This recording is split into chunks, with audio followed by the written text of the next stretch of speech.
ilumina en el tema que vamos a tratar. Y finalmente está Jorge Escotado, que como su nombre indica, pues es nieto de Román Escotado.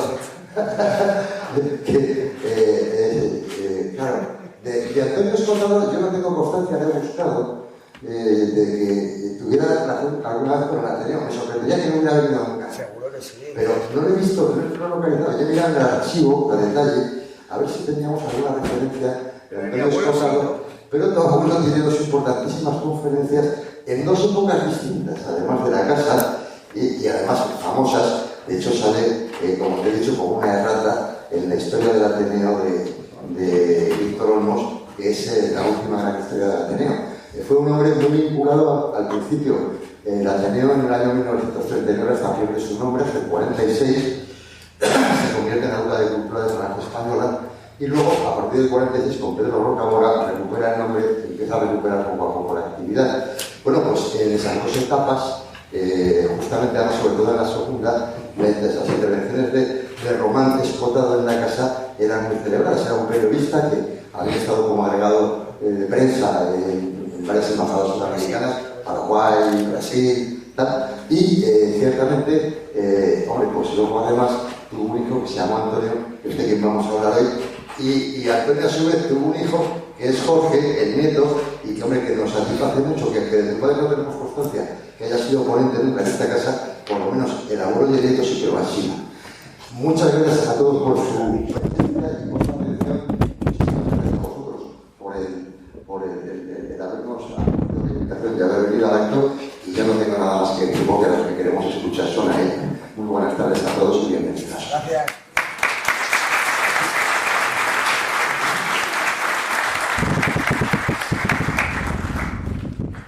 Buenas tardes de nuevo. Yo solo puedo dar las gracias a los ponentes y a Jorge Escotado y a Ateneo por brindarnos este espacio, y me parece que lo más respetuoso es empezar ya, y empezar por quien tengo a mi derecha, que es Gabriel Albiac, con su larga lista de servicio.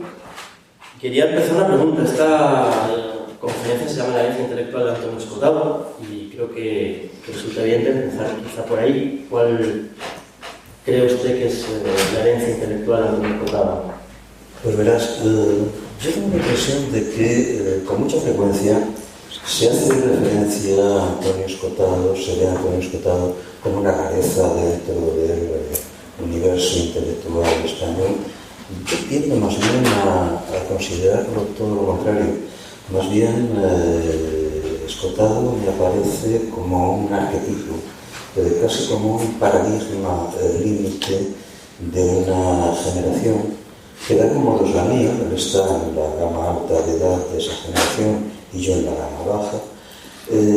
Es la generación, por decirlo de un modo muy simplificado, la primera generación de antifranquistas que nacieron después de terminada la guerra. Esa es una generación a la que yo en alguna ocasión he tratado de describir, una pequeña broma con el texto de Dante, como la generación del gran rechazo.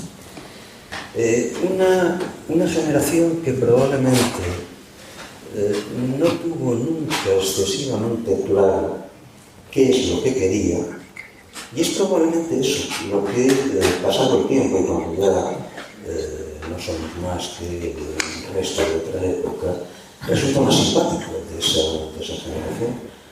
Yo creo que resulta también, como decir, lo que nos libera del fuerte componente sanguinario que han tenido las generaciones que nos han precedido en este país. Nosotros no tuvimos nunca claro lo que queríamos, y cuando uno no tiene claro lo que quiere, se vuelve bastante benevolente a la hora de analizar tanto a lo propio como al adversario. Pero si efectivamente yo creo que se puede hablar de la generación del gran rechazo, y si Escotado es un paradigma, un arquetipo de esa generación, es porque esa generación que no tenía en absoluto claro qué es lo que quería, gracias a los dioses inmortales, sin embargo sí tenía extraordinariamente claro qué era lo que le repugnaba. Lo que le repugnaba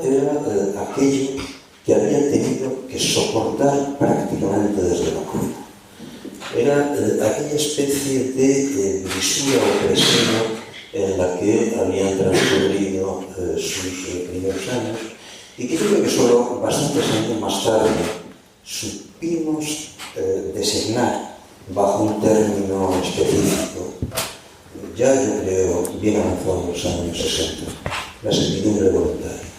Esa servidumbre voluntaria que ha sido el arquetipo de la sociedad española en la cual nosotros vivimos nuestra infancia, vivimos nuestra adolescencia y de la cual nuestra juventud salió a patadas, a bofetadas y posiblemente haciendo toda clase de disparates, pero que era absoluta, esencialmente hacer para salir.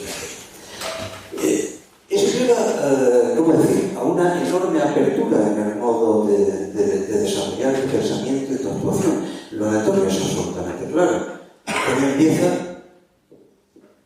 por donde debe empezar alguien muy joven que quiere pensar, por la abstracción, por el ámbito de la filosofía, ese retorno maravilloso a los presocráticos,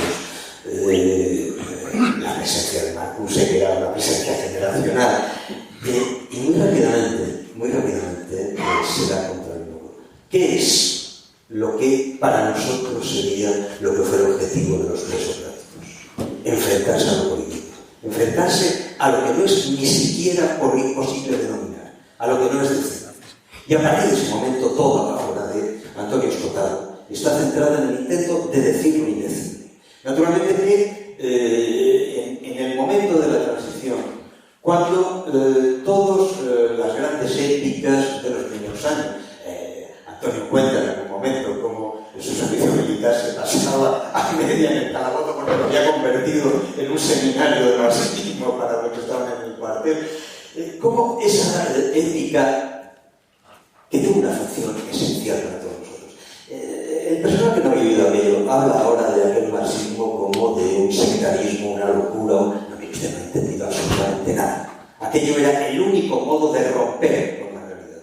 E incluso para poder salir de los tópicos que en aquel momento pudimos emplear, era necesario haberlos conocido con la suficiente profundidad, porque solo así se podría salir. Pero muchos años más tarde, poco antes de que Antonio empezase a hacer su libro sobre los enemigos del comercio, yo estaba preparando una colección de filosofía para Imelda Navajo y le propuse: oye Antonio, ¿por qué no vuelves en serio sobre el Capital de Marx, que es un texto mayor, y sobre el cual valdría la pena volver por parte de alguien que ha hecho ya todo su recorrido y puede volver sobre sus orígenes?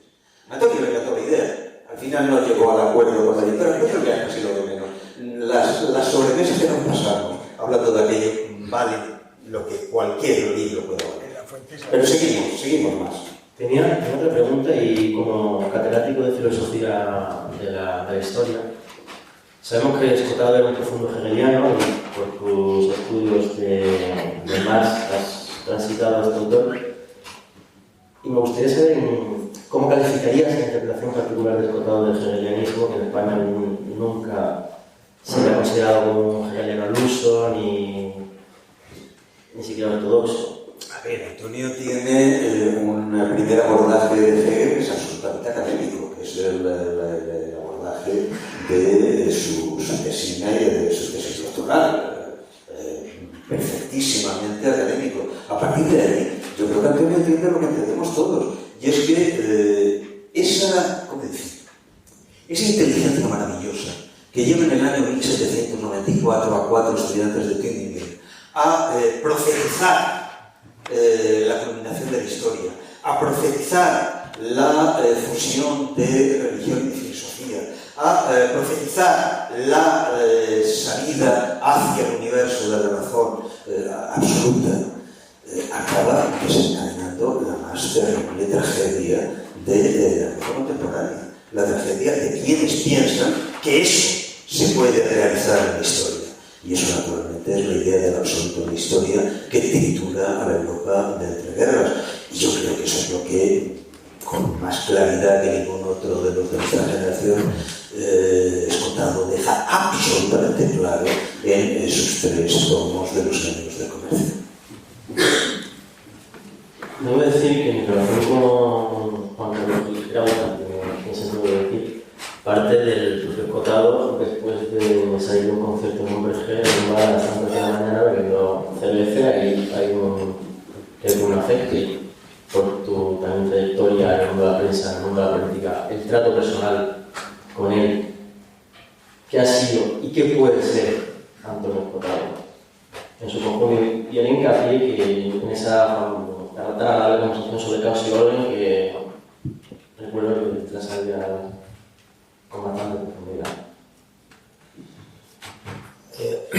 Antonio Escotado es tantas cosas para mí que solo debo elegir el orden en que puedo enumerarlas. Por encima de todo, un amigo, pero no un amigo cualquiera, un amigo que contra lo que se ha dicho era profundamente afectuoso. Quizá lo era conmigo y no con otros que son los que han hecho correr la otra versión. Y que mayor ya y muy consciente de algunas cosas, por ejemplo, lo que estaba sucediendo en la política española en aquel momento, y de hecho nos empezamos a tratar a partir de aquella promesa que era el partido donde yo estaba, que luego no se cumplió. Bueno, el caso es que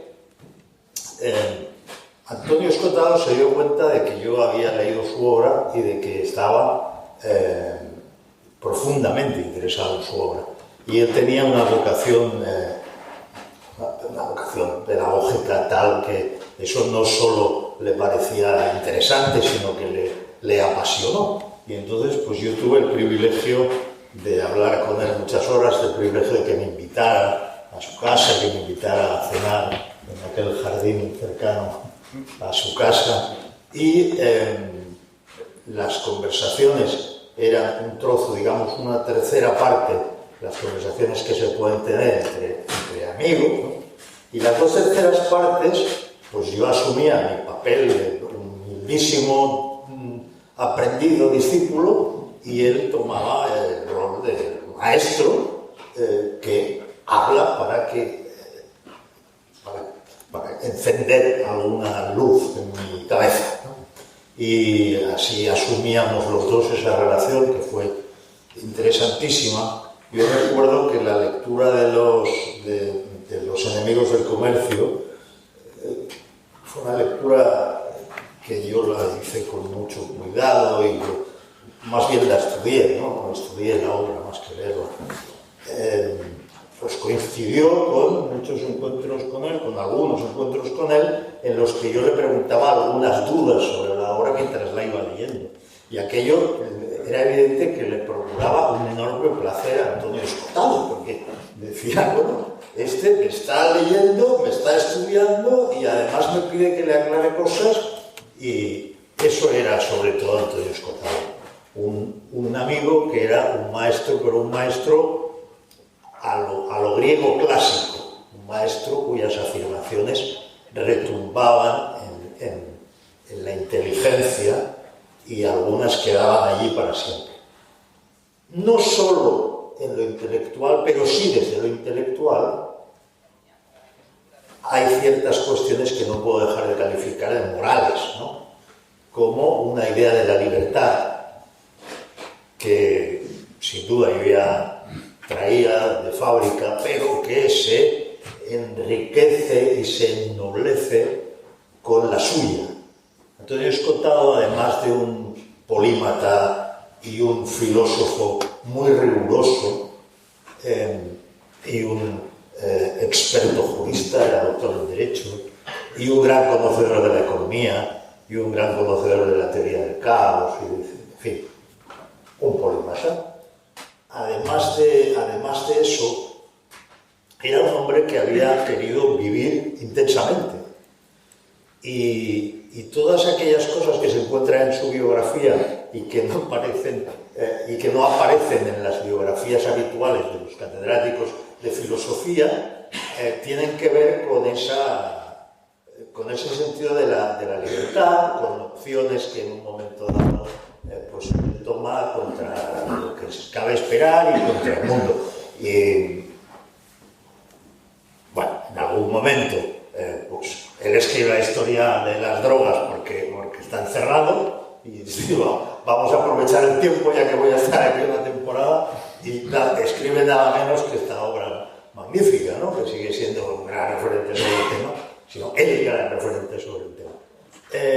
En otras ocasiones, pues huyendo quizá de una tristeza que podría haber sido insuperable, pues se marcha y luego nos deja las 60 semanas en el trópico, que es una obra maravillosa, es decir, es una obra en la que está el espíritu escotado porque es literatura, porque está muy bien escrita, es una crónica y es una reflexión sobre la riqueza, pero también sobre esas pequeñas cosas que aparecen cuando uno podría decir que la vida ha perdido sentido, aparecen pequeños detalles. Por tanto, es un heterodoxo en el sentido de lo que se espera cuando se mira la obra conjunta, pero, sin embargo, yo no dudaría en decir que Antonio Escotado es un clásico.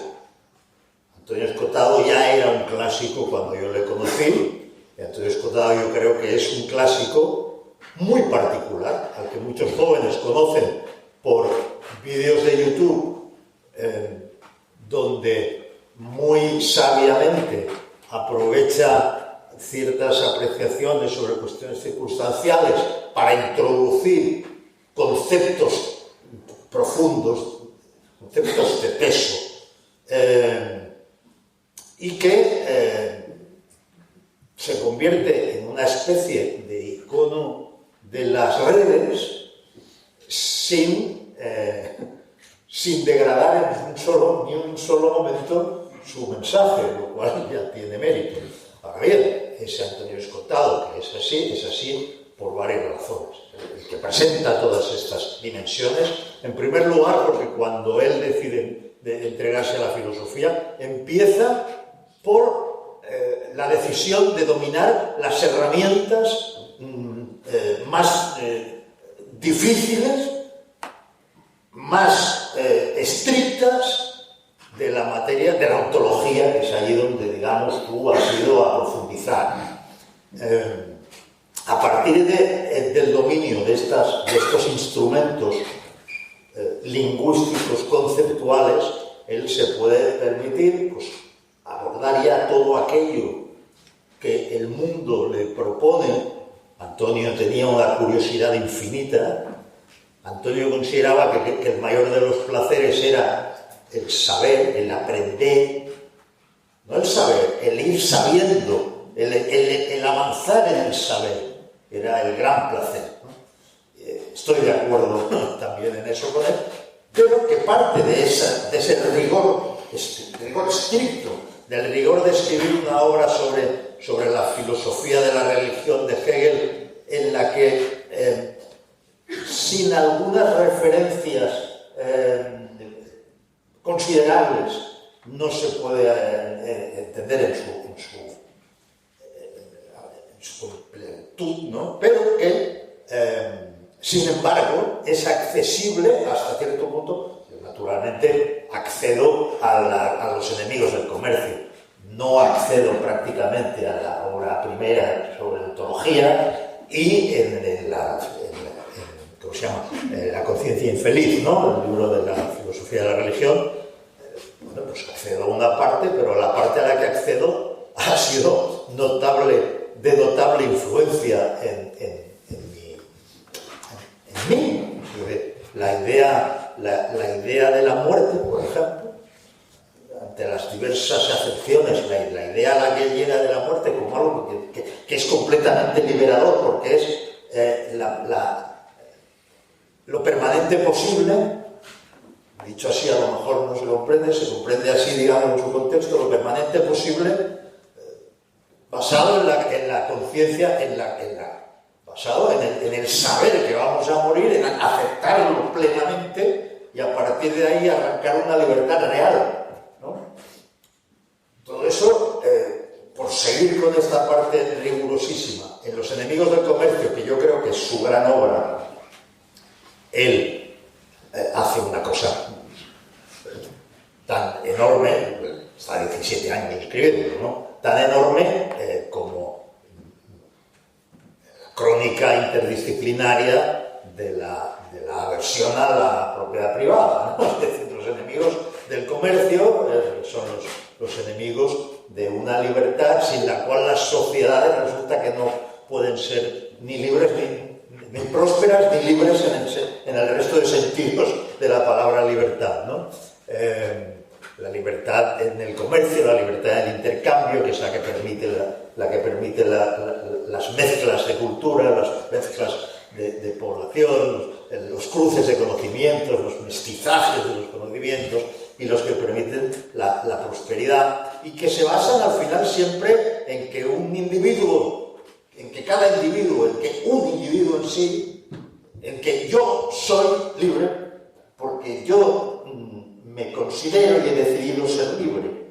Y eso se tiene que traducir a veces en actos. Por ejemplo, él decía, cuando la ley de la patada en la puerta, no sé si recordáis aquello de Corcuera, pues él decía: yo soy el señor de mi castillo. Si entra un policía sin ser invitado y abre la puerta, yo le recibiré con el hacha en la mano.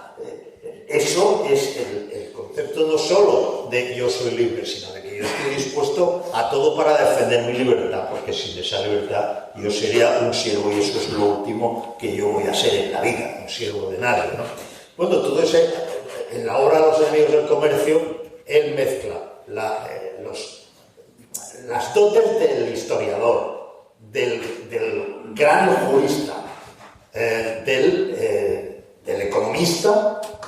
Él se preparó en esa materia y, aunque no fuera economista, desde luego llegó a un conocimiento bastante más importante que puede procurar una carrera de económicas,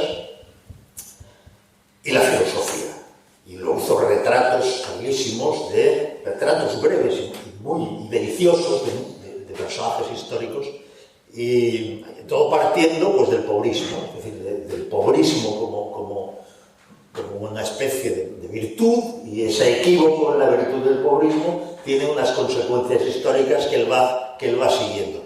Esa obra, para poner, y con esto acabo, para que quede un ejemplo bastante ilustrativo de su rigor, esa obra, que son 2000 páginas, él se propuso que no hubiera adjetivos. ¿Para qué?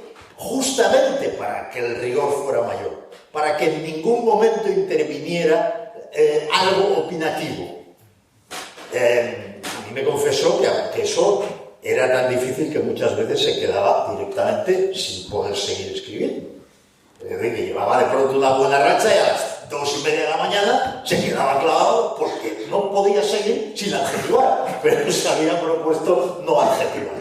Ese era Antonio Escotado, pero sobre todo, y para mí, un hombre cariñoso, generoso, un maestro y un regalo de la vida, haberle conocido, igual que a Gabriel Albert. Yo quiero decir que en relación con lo que has explicado, me parece que para una generación, probablemente de más jóvenes, Escotado no deja de ser un héroe rebelde que unía una vida ética con un conocimiento considerable. Y antes de hacer la pregunta a Jorge, me gustaría que vosotros pensáis cuál es la obra más considerable que escribió Antonio.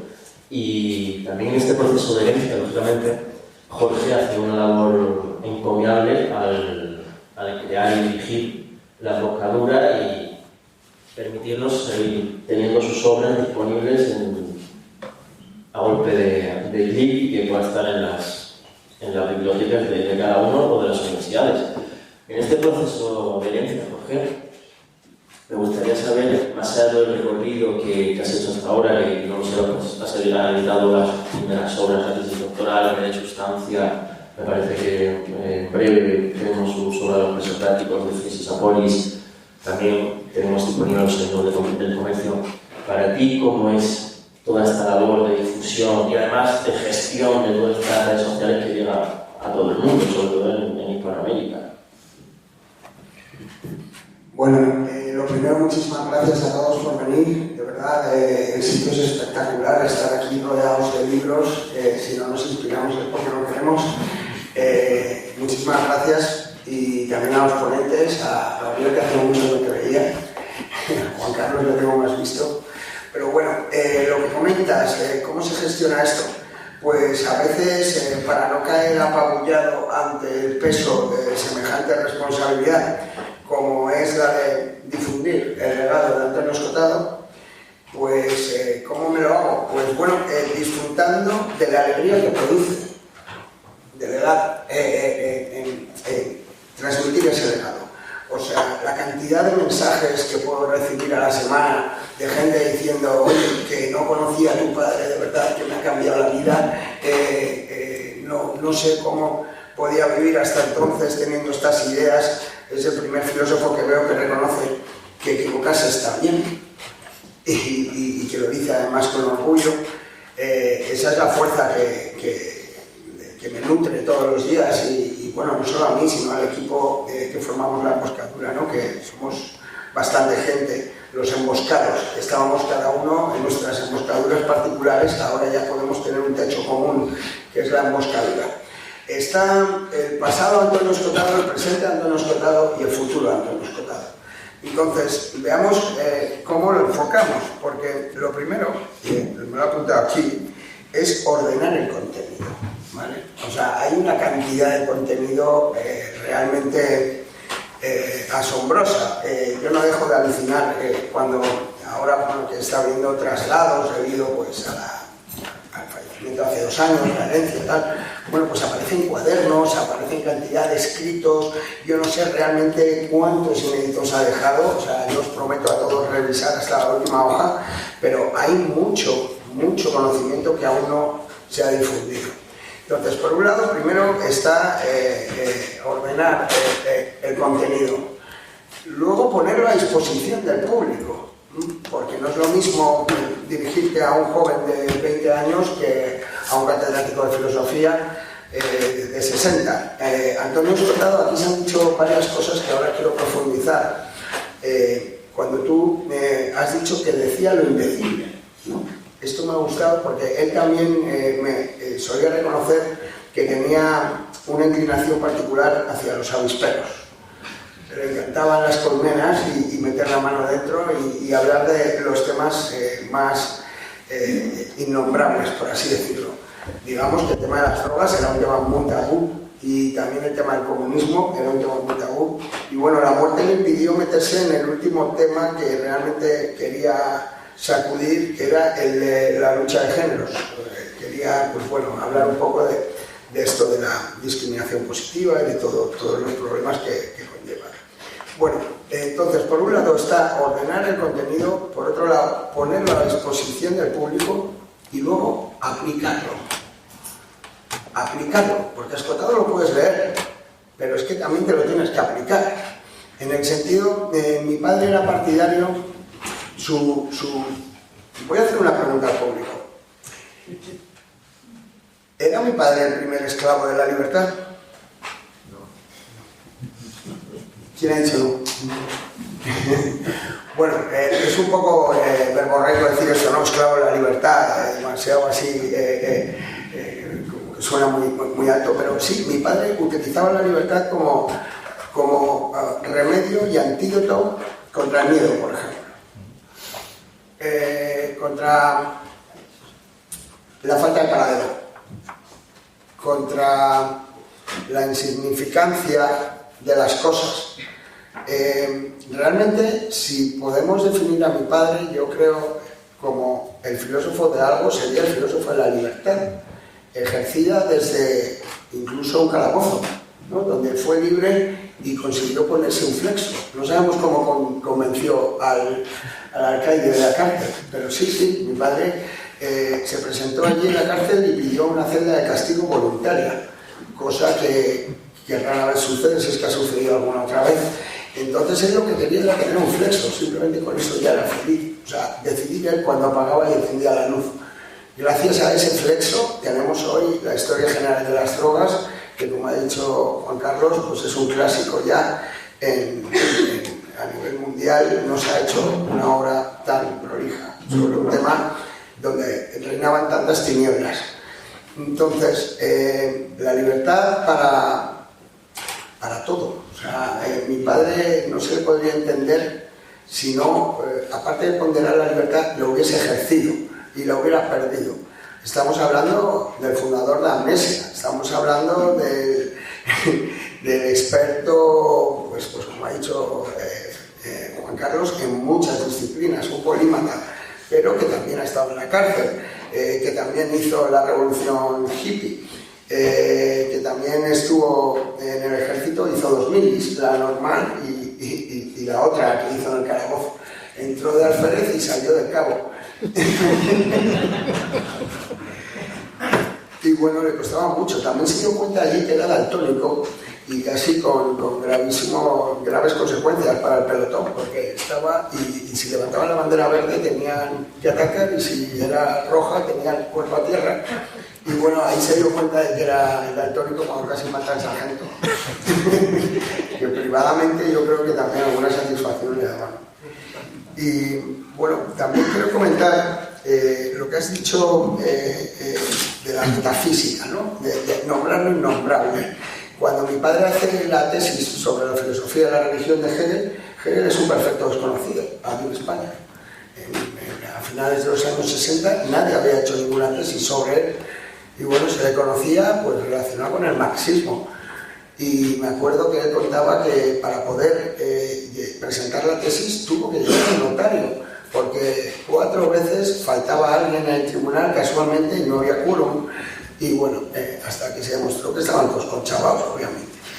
Pero también he hecho una pregunta al público de si mi padre era el primer esclavo de la libertad, que bueno, he obtenido una respuesta por ahí de que no sabemos quién es el otro, pero querría hacer otra.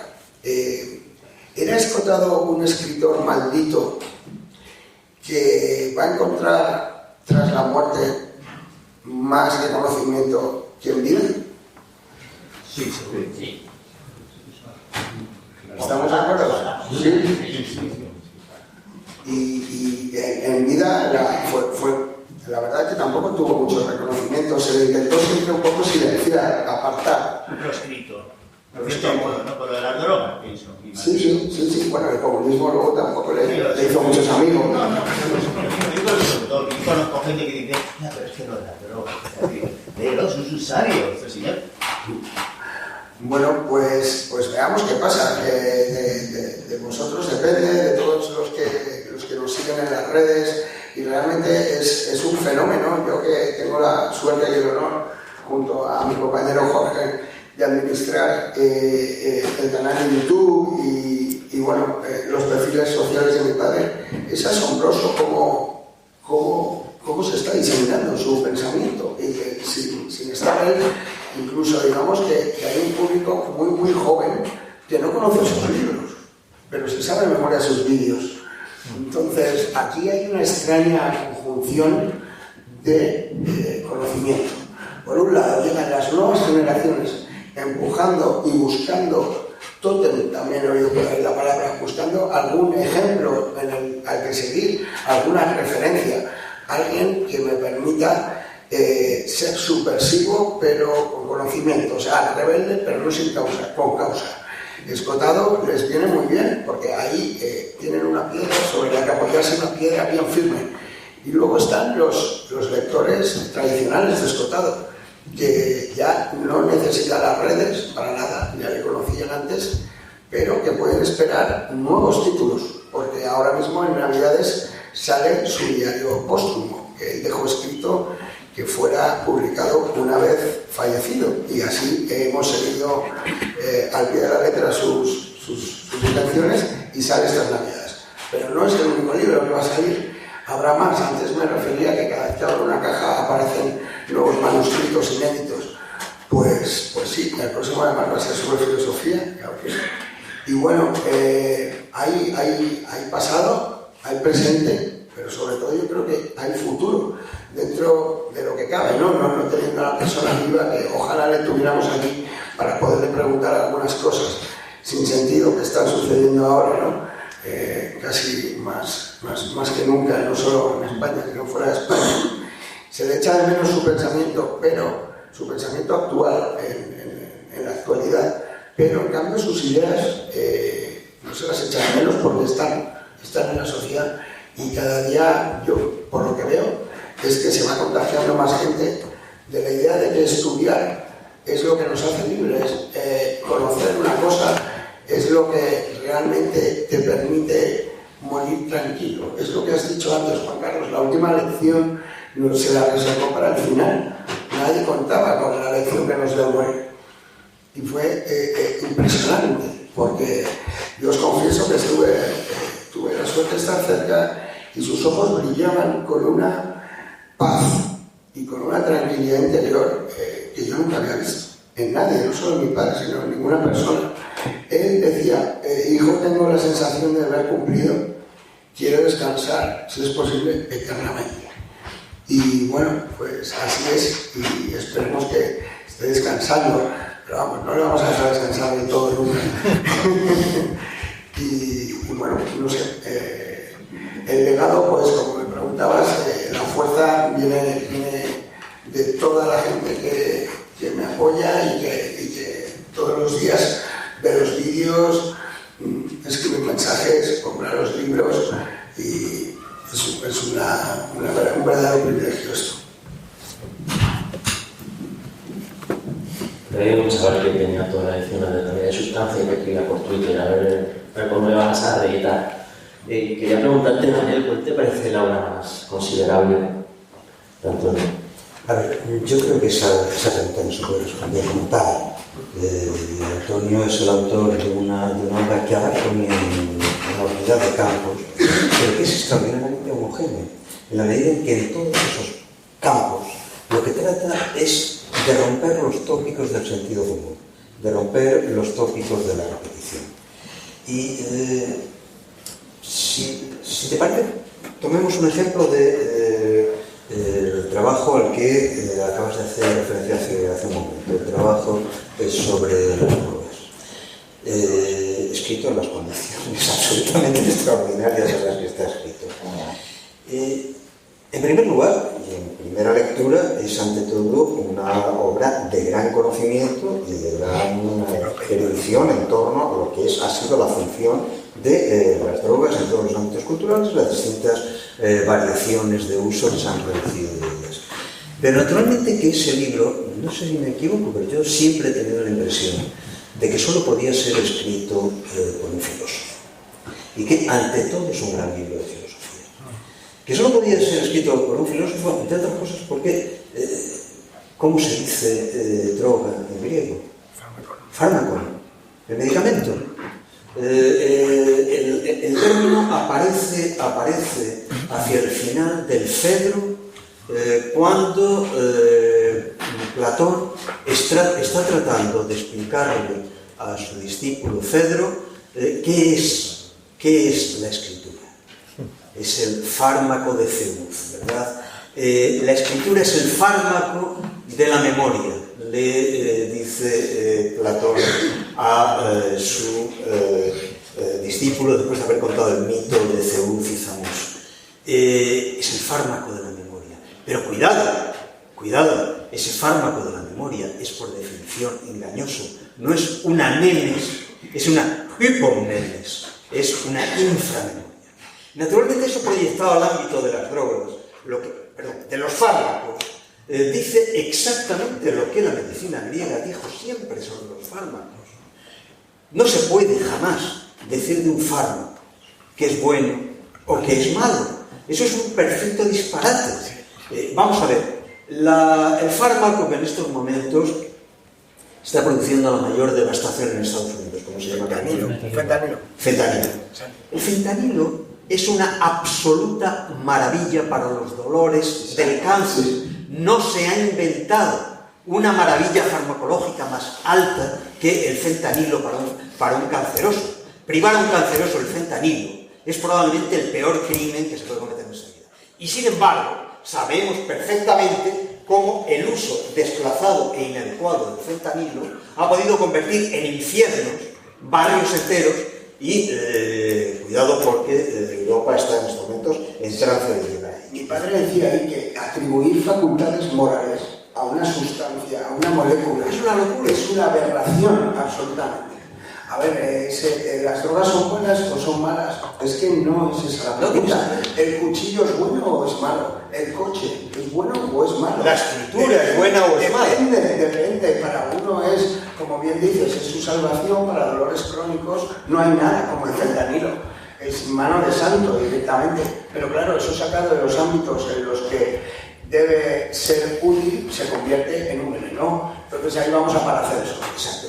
Y esa es una inmensa lección filosófica, porque, como indicaba hace un momento, eso que estás diciendo de un producto químico o de un cuchillo, lo puedes decir exactamente igual de la escritura, lo puedes decir exactamente igual de la música, lo puedes decir exactamente igual de la pintura. Naturalmente que lo que hace la belleza, hace también el horror. Entre la belleza y el horror, la frontera es extremadamente delicada. Es muy difícil decir, y esto es una máquina de horror. No, mire, vamos a ver, esto es un artefacto. El artefacto puede ser controlado o puede, por el contrario, convertirse en el monstruo que te gusta. Y él ahí yo creo que fue muy valiente a finales de los 80 y principios de los 90 en dar la cara en televisión, ¿no? Y ser la primera voz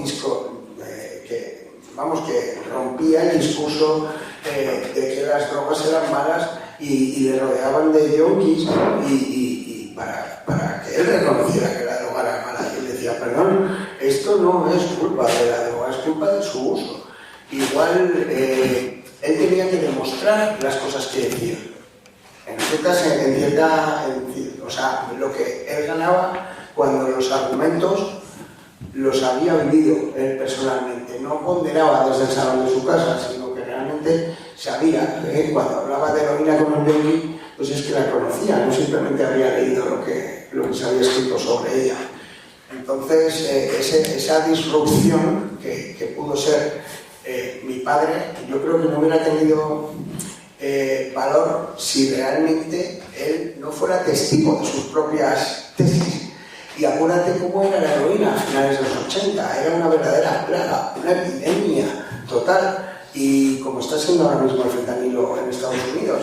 Y bueno, yo creo que mi padre tuvo que ver mucho en sacar a los yonkis de las calles, que era un verdadero problema. Desde entonces empezó a hablar de la reducción de riesgos, que es muy distinto a prohibir directamente una droga, y se empezó a dar metadona gratis a los yonkis, a hablar con ellos y explicar, y darnos cuenta de que es gente que no está adaptada a la sociedad, y entonces hay que darle una salida, no simplemente hay que dejarlos en un gueto, porque lo único que puede hacer es delinquir después.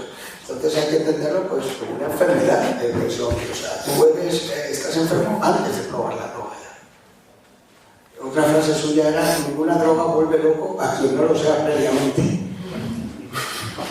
¿Sabes? Yo leyendo el libro de tu padre, el libro sobre las drogas, pensaba muchísimo en la tesis de Spinoza, que a mí me parece completamente inapelable. Miren, no deseamos o anhelamos algo porque sea bueno, lo llamamos bueno porque lo deseamos o anhelamos. Y entonces hay que ser extremadamente cauto y saber cuáles son las determinaciones que llevan a anhelar, por ejemplo, un potentísimo anestésico, y entender qué es lo que en un sujeto requiere un tratamiento específico que de algún modo pueda salvarle de esa angustia y no conducirlo directamente a la destrucción. Eso es todo. Sí. Yo querría añadir sobre este tema que para él el asunto de las drogas era inseparable de la necesidad de conocerlas a fondo, de conocer sus efectos, sus dosis, sus mezclas, sus usos. Efectivamente, hablar de una libertad que no esté basada en el conocimiento sobre lo que se escoge, eso no es ninguna libertad, ¿no? Otro tema es pero eso lo habíamos hablado una vez, que si se diera efectivamente una decisión del Estado sobre la libertad de venta de las drogas, bueno, habría que contar con un conocimiento del uso que evidentemente no existe, ¿no? Existirían otras ventajas como que no estarían adulteradas, etc. Bien, la prueba de la completa libertad que él aplicaba en esto es que, a diferencia de todo el resto de personas que a lo largo de mi vida alguna vez me han ofrecido droga, él me dijo, ¿quieres? Y yo dije, no. Y siguió con lo suyo. Porque lo habitual es enróllate.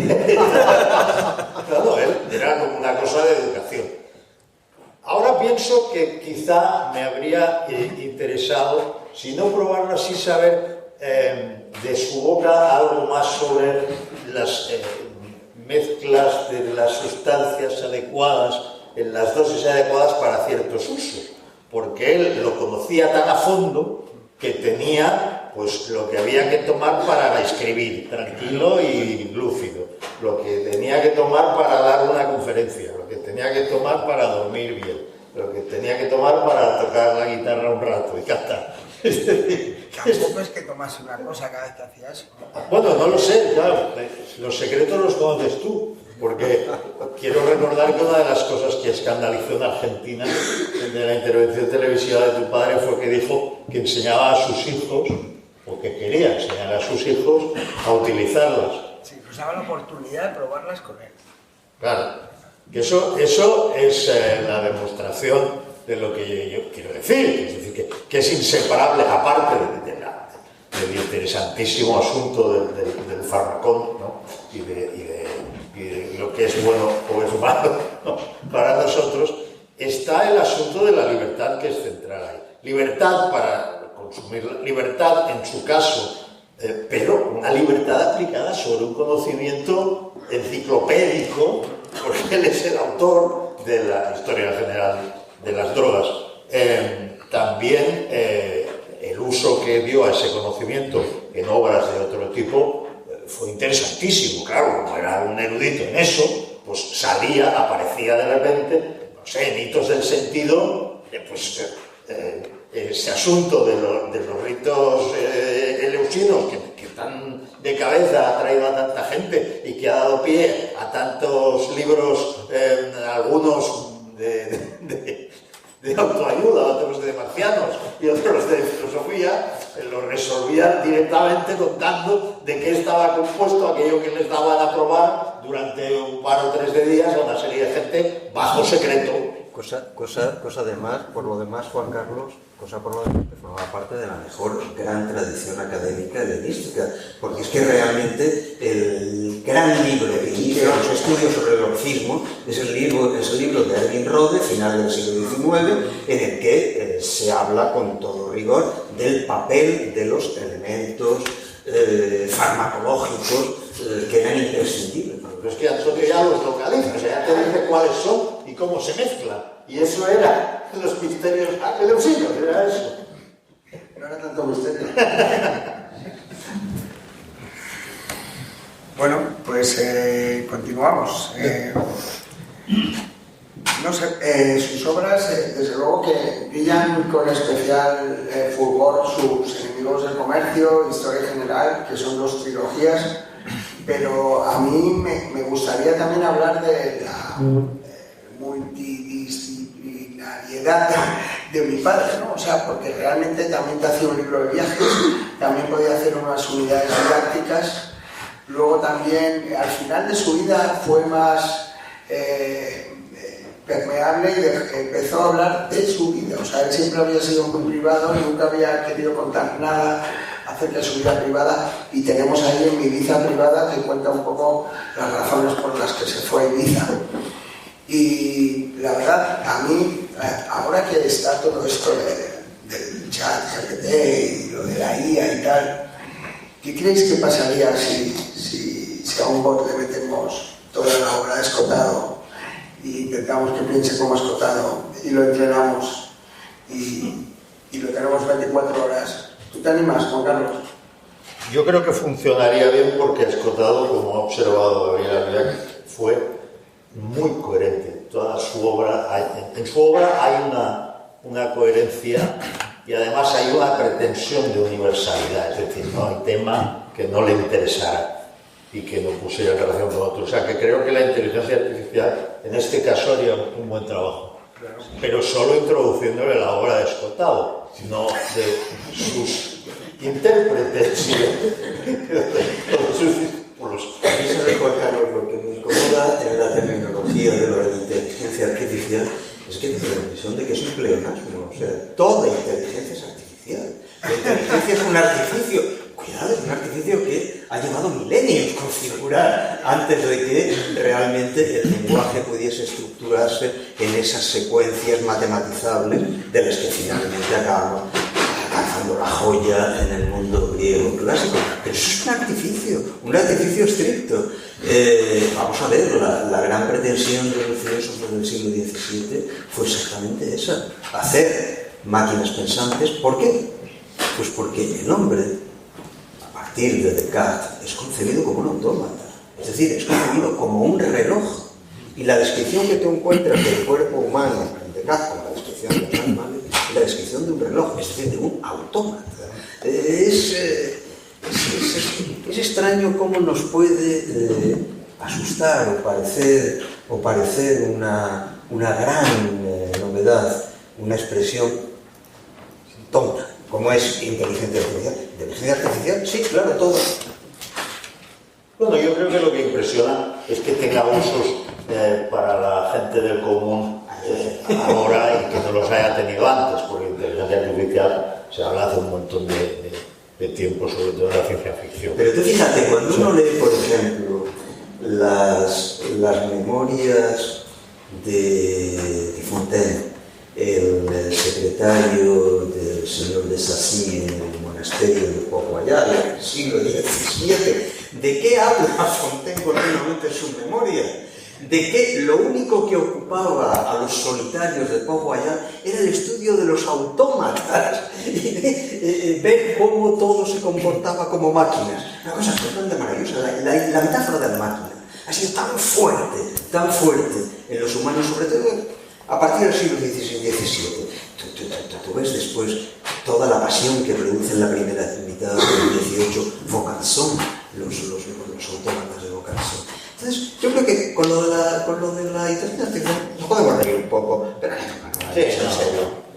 Pero volviendo a Antonio, hay una forma, digamos, de introducción que no es la de crear un bot de Antonio, es leer a Antonio. Entonces, yo creo que la importancia y orden y conveniencia o jerarquización de sus obras no es posible salvo que uno diga cuál es el objetivo que tienes. Si el objetivo es el puro placer intelectual, yo recomendaría, desde luego, Los enemigos del comercio, porque aúna muchas disciplinas, las entrelaza muy bien y esa ausencia de adjetivos que tantos disgustos le dio, deja una sensación de factualidad, es decir, o sea, lo que he leído es lo que hay, ¿no? No es lo que opine nadie, ¿no? Es muy larga y yo creo que eso a cualquier curioso, cualquier joven o maduro curioso, los jóvenes se supone que lo son per se, pues se lo va a pasar bomba, porque es una obra muy larga para pasárselo bomba.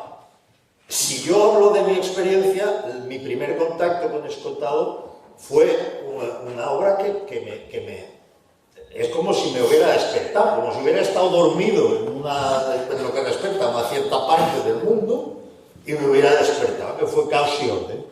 Es decir, a partir de Caos y Orden, que lo leí bastante joven, y yo creo que lo leí cuando se publicó, que sería el 92. 92 se lo bueno. Era mucho más joven que ahora. Caos y Orden me encendió unas luces que hasta ahí, sabes que está oscuro y piensas ahí no debe haber nada, y de pronto ahí hay una magnífica o inmensa biblioteca, ¿no? como figura, ya que estamos aquí. ¿Por qué? Pues porque resulta que sin admitir, digo admitir, no comprender porque por definición no se puede, sin admitir la idea de complejidad, no es posible adentrarse seriamente en ningún asunto, por ejemplo, de cariz sociológico o económico. También biológico y tal, pero eso ya son Lo digo ya en el terreno de la estética, porque obviamente sin recurrir a la matemática fractal, a la que la fractalidad de referencia explotado, no se podría entender ni una sola palabra de la música del siglo XX. Por ejemplo, Ni una sola palabra. pero claro, a mí aquello me deslumbró porque dije, bueno, aquí, vamos a ver, ya se me cayeron de entrada lo poco que quedaba de ciertos modelos simples de la realidad, pues ya se cayó del todo, como castillo de naipes, y a partir de ahí, la idea de que eso, como por definición no lo vas a comprender, a entender en el sentido clásico, vas a tener que admitir que puedes localizar patrones y vas a tener que admitir que en los sistemas complejos estos patrones de repente van a cambiar en algún momento radicalmente y nacerán otros patrones y que tú puedes aspirar a tratar de reconocerlos, a analizar la realidad así y pensar que ahí vive la mano invisible de Adam Smith en esa complejidad. Y es que no es tan raro la idea, ¿no? No es el hecho de que él cuente el caos, que ya se había escrito unos años antes, la gran obra creo que era de Gleim. Es el filósofo que cuenta eso. De nuevo, es el filósofo que al contar como filósofo ciertas cosas llega más profundamente no a tu conocimiento, a tu interior, algo que tiene que ver más con tu predisposición ante el mundo que con el conocimiento mismo. Un poco como esa idea de libertad o esa idea de no tener miedo, es decir, que ante el miedo, libertad. Que yo creo que esa es una fórmula maravillosa, ¿no? Y eso resume en gran parte la moral de Escotado. Ante el miedo, libertad. ¿Y qué raíz más profundamente epicúrea tiene? El tratamiento que tú dabas. Efectivamente, es uno de los temas mayores de toda la historia de la filosofía, y efectivamente en la obra de Escotado, naturalmente en los últimos trabajos de Escotado, salta a la luz inmediatamente. El nada es la muerte de Epicuro, cuando yo no ella, cuando ella no yo. Es eso que está describiendo como el sosiego ante la realidad de lo que yo no conozco. Él hablaba de la edoné óptima. Exacto.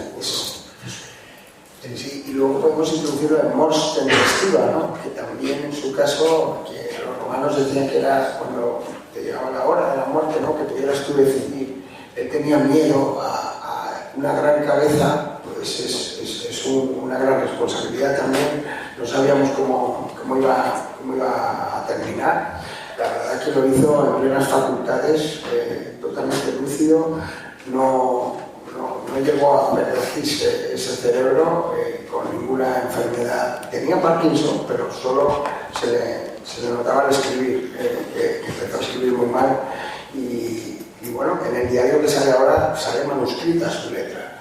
Y bueno, la gente va a poder apreciar a través de la letra cómo va cambiando su pensamiento, su parecer. Además, en el diario toma una norma que es no leer lo anterior, no revisar, escribir a la primera, que no era su técnica. Él era un orfebre del lenguaje, se pasaba horas y horas con una frase para conseguir quitarle el adjetivo que dice Juan Carlos, ¿no? Y bueno, realmente que yo lo que veo es una persona que no tenía miedo a enfrentarse al dogma, lo establecido. ¿Por qué yo voy a creer esto? Pues bueno, yo me lo tengo que demostrar a mí mismo, no voy a creer como Sócrates, que también fue el primero que desafió un poco así las creencias, ¿no? El primer antidogmático, pues mi padre las cosas las tenía que ver para creer. Nunca aceptó ninguna ciencia difusa, algún tipo de revelación. Y él partía de que donde estaba el prejuicio teníamos que poner el juicio. Y decía, también hay otro vídeo, ¿no?, que hasta el orgasmo es una broma ante el placer de cambiar de idea. Eso hay que verlo, pero bueno, la cuestión es que yo creo que la lección que nos ha dado a todos y que seguirá, y esperemos que cada vez con más fuerza, es no tener miedo a estar equivocado. Y bueno, pensar que una persona que piensa lo mismo con 70 años que con 30 años, realmente tiene un problema, o sea, es la idea fija, ¿no? Y no ha leído, solo ha leído cosas que corroboran esa idea. Entonces, cuando miras de cerca una cosa, cada vez es más compleja. En vez de parecer más fácil, es más compleja. Y esto es lo que él se ha dado cuenta, de que si realmente estudias con humildad, cambiarás de opinión. ¿Qué es eso justamente lo que hace de Antonio un filósofo de primer orden? Porque, a fin de cuentas, la filosofía no consiste en respuesta a preguntas. Consiste en tratar de señalar cómo detrás de cada pregunta, detrás de cada respuesta, se está ocultando una pregunta. Que las respuestas no son más que los camuflajes de preguntas no formuladas. ¿Tú también crees, como filósofo, que después de Ortega, Zubirio, o sea, hemos tenido pocos filósofos en España, ¿no? Dragó le consideraba, pues, después de Ortega, el único así filósofo de verdad que hemos tenido. ¿Tú qué opinas de eso? Yo añadiría al gran Gustavo Bueno. Gustavo, ¿no? Sí, también. Sí, los dos arquetipos de personajes perfectamente diferentes y perfectamente coherentes en su propia construcción, yo los daría como los dos ejemplos de filosofía en la segunda mitad del siglo XX español. Ahora ya se está quitando de los institutos, de las universidades, la filosofía corre tiempos tristes para la filosofía, ¿no consideras? Hijo, la filosofía yo pienso que cuanto más lejos de las universidades y de los centros académicos, mejor. Y quede claro que yo he sido catedrático de universidad durante casi medio siglo. Sí, mi padre también decía que antes o después desaparecerían las universidades, más antes que después, debido a que ahora si alguien no es experto en algo es porque no quiere. Realmente imagínate que tú con tu móvil, ¿no? Esto que antes ocupaba habitaciones y habitaciones en unas oficinas de IBM, que ahora lo tenemos aquí en la mesita.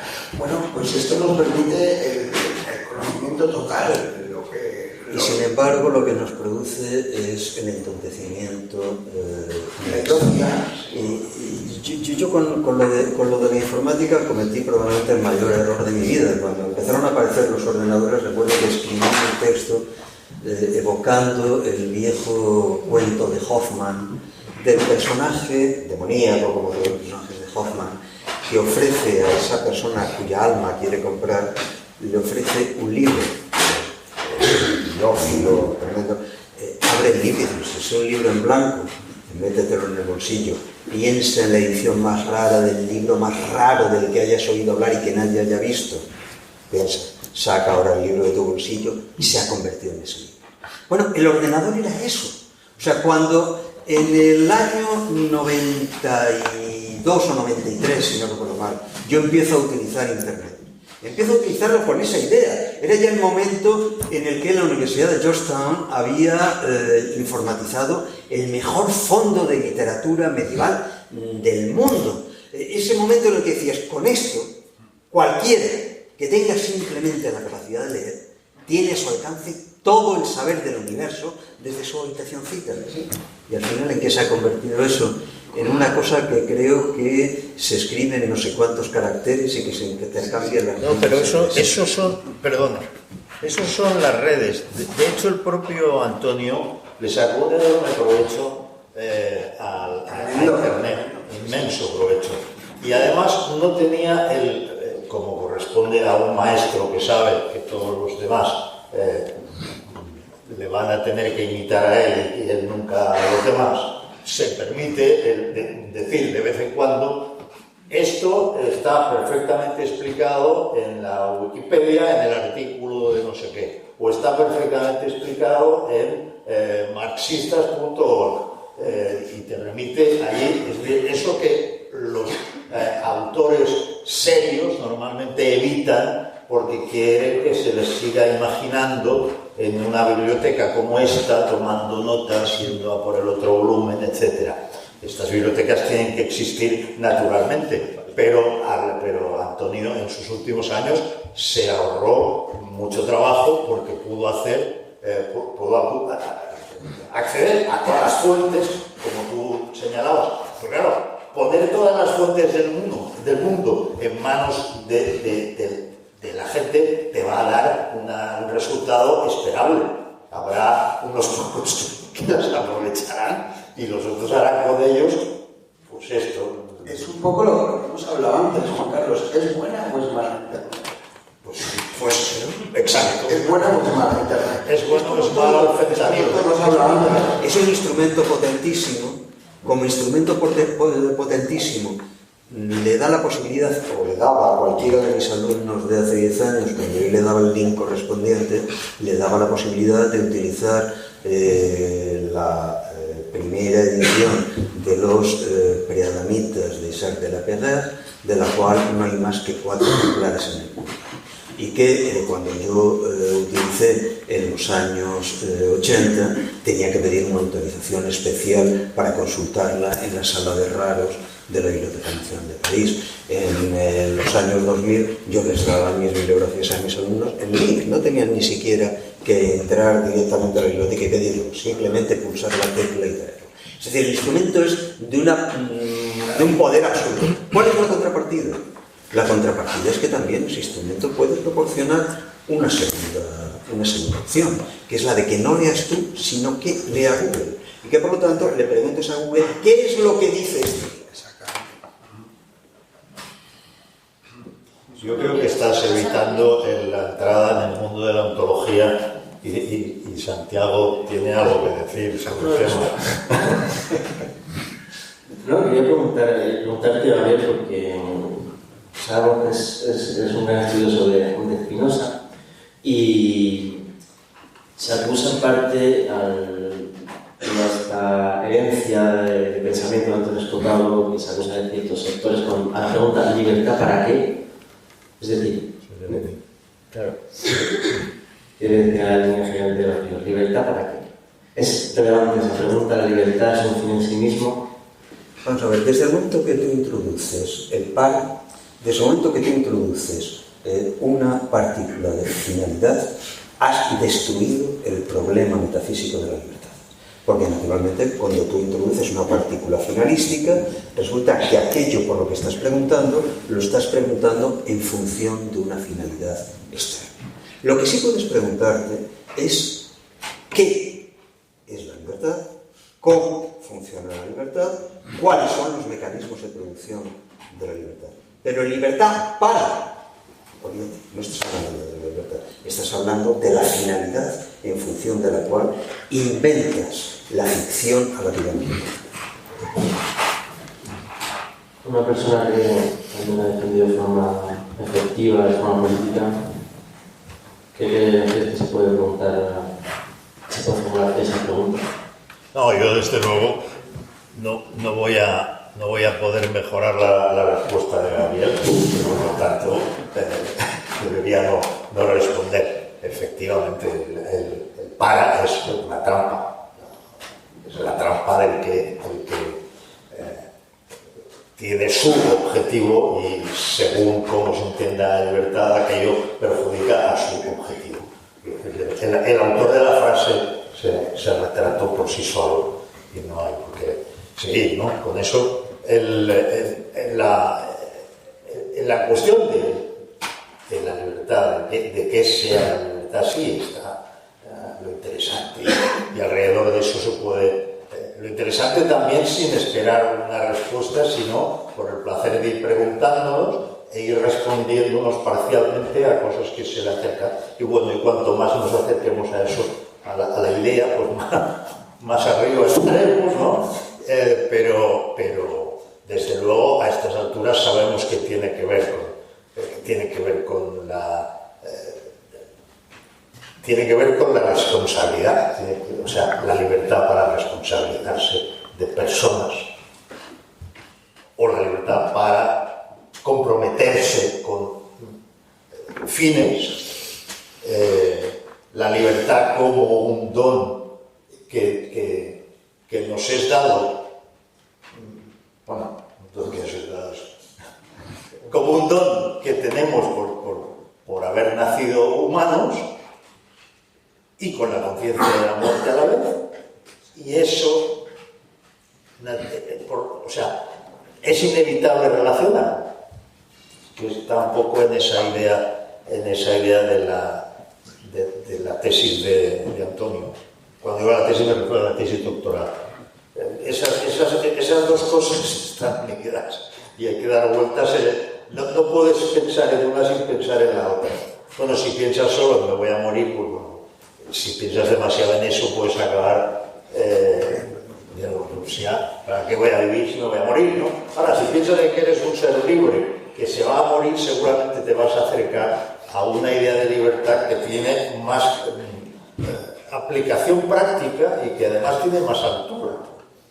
Porque claro, no olvidemos que en todo esto, esa vida que nos es dada, en el caso de Antonio y en el caso de muchos otros, yo creo que debemos seguir ahí a Antonio definitivamente, Antonio Escotado, yo digo para aprender lo máximo posible.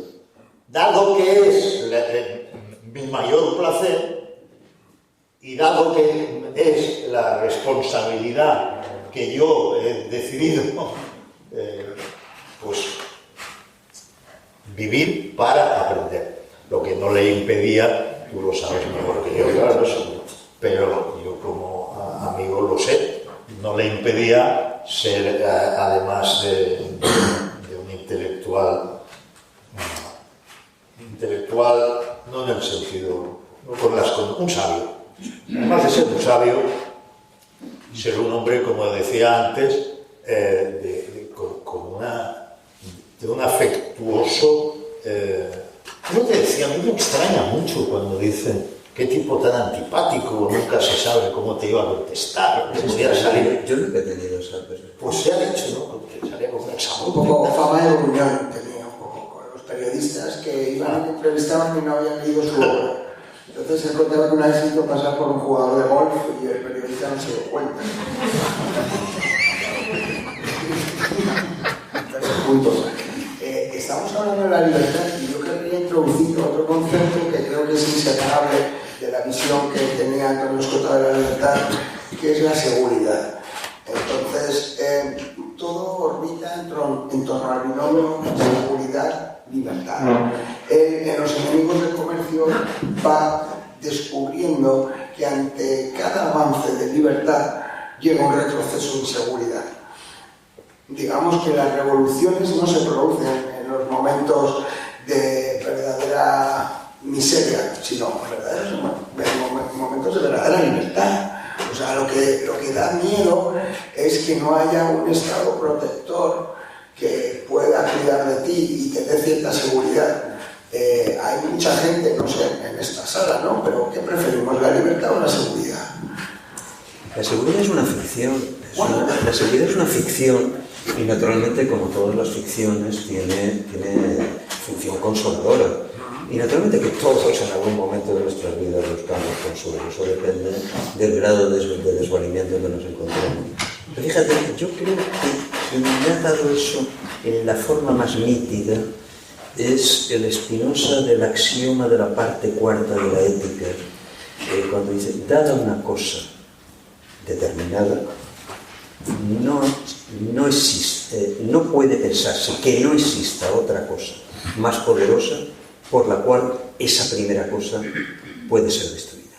La realidad de los individuos finitos es que todo individuo finito, por definición, precisamente por ser finito, es decir, por ser un punto de entrecruzamiento determinativo. Por definición, toda cosa finita, todo individuo finito, está permanentemente acosado por el riesgo de ser destruido. Y naturalmente que eso no hay ni Estado ni sistema de seguridad que lo elimine, pero sí hay la proyección de un deseo imaginario que se empeña en soñar en que esa entidad podría de algún modo proporcionarle la no destructibilidad que él, sin embargo, como cosa finita posee. Naturalmente que eso es una mentira espantosa, porque en el momento mismo en el que esa cosa finita está delegando su seguridad en otra, sencillamente ha dejado ya de existir. No necesita ya que la destruyan, se ha destruido él solo. Todas las utopías iban de esto, o sea, es decir, la utopía no es que sea imposible, es que es inmoral, o sea, ¿cómo es posible que haya alguien que haya pensado que todos tenemos que ganar lo mismo, trabajando de manera diferente? ¿Quién quiere ser igual? O sea, realmente la diferencia es lo que genera la luz, las diferencias en todo tipo de cosas. Platón, o sea, tu padre lo sabía muy bien, Platón lo dice con toda claridad, lo igual se dice de lo distinto. Siempre, siempre, bueno, salvo en matemáticas naturalmente, pero en lo que concierne a realidades empíricas, lo igual se dice de lo distinto. La teoría de las ideas es eso. Y sin esa imposición de lo distinto, lo igual, no hay lenguaje. El lenguaje es la reducción a una misma palabra de dos cosas que son distintas. ¿Qué estoy diciendo cuando digo vaso? Y pretendo que estos dos vasos son iguales. Naturalmente que estoy ejerciendo, ¿cómo decir?, un fraude consensual. El fraude de que convenimos que, sabiendo que son distintos, vamos a darle el mismo nombre. Ahora, si pasamos a pensar que son realmente iguales, entonces tenemos un problema. Pero yo pensando, por ejemplo, en Babeuf y en el manifiesto de los iguales. Yo creo que la referencia que tú hacías, que ya pasa al plano de la libertad en términos de sociedad, o sea, yo antes me refería más bien a la libertad del individuo. Bueno, el individuo tiene que seguir siendo libre en sociedad. Y en sociedad, precisamente, hay un principio de seguridad en la necesidad de crear una sociedad, en términos de Adam Smith, un Estado, podríamos llamarle ahora. La necesidad de un Estado se puede legitimar con la idea de evitar que la vida sea tan breve, asquerosa, sucia, violenta y tal, salir del estado de la naturaleza y que por convención y por acuerdo haya un sistema por el cual se protege, que no siempre se impone el más fuerte, sino que se respetan unas normas, pero esas normas en el origen del liberal clásico es el Estado policía, que es lo contrario del Estado policial. El Estado policía es el Estado que se limita a proteger tu vida, tu integridad y tu propiedad. A partir de ahí, la historia del Estado, del Estado de verdad, no del teórico, es una historia de crecimiento del Estado bajo la excusa de que esto te protegerá más. No hablo ya solo de aquello que creo que en una mentalidad contemporánea nadie discute, el estado del bienestar entendido como la cobertura universal de la educación y de la sanidad, ¿no? Pero claro, es que esto no se detuvo ahí. Esto siguió con unos servicios sociales que en un momento dado te retiran al hijo porque creen que el modo que tú vives a lo mejor no es correcto. Y esto se continúa con unos servicios que pueden entender que cuando la mujer denuncia algo tiene presunción de veracidad y cuando lo hace el hombre no. Y en un caso entre homosexuales no se sabe qué hacer porque falla la norma en cuestión.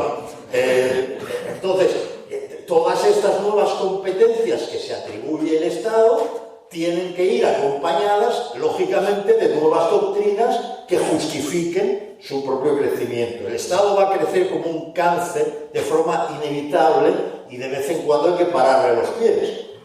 Ahora, o eso, o dejar dejamos que triunfe algo que la verdad es que los más ilustres liberales que ha habido en la historia no habían previsto. Yo pienso en Popper y desde luego no lo había previsto. Decía, sin libertad de expresión y libertad de crítica no es posible el avance, porque sin crítica la investigación no funciona, sin crítica no se puede hacer ciencia y sin crítica no se pueden organizar de manera eficiente las organizaciones y el crecimiento. Bueno, resulta que en China sí se ha podido. Así que o vamos hacia parar al Estado en sus pretensiones de seguir metiéndose en nuestra cama y en nuestra conciencia, o admitimos que somos gente que puede estar controlada en cualquier momento, que hay un poder ahí que controla toda tu vida, que no vas a poder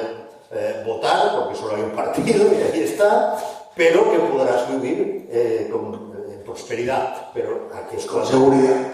No, e incluso con prosperidad como la mitad de los chinos, ¿no? Así que aquí es donde tiene que salir el escotado que dice: prefiero la intemperie en libertad. Sí, sí. Dicen mustios, eunucos. Exacto.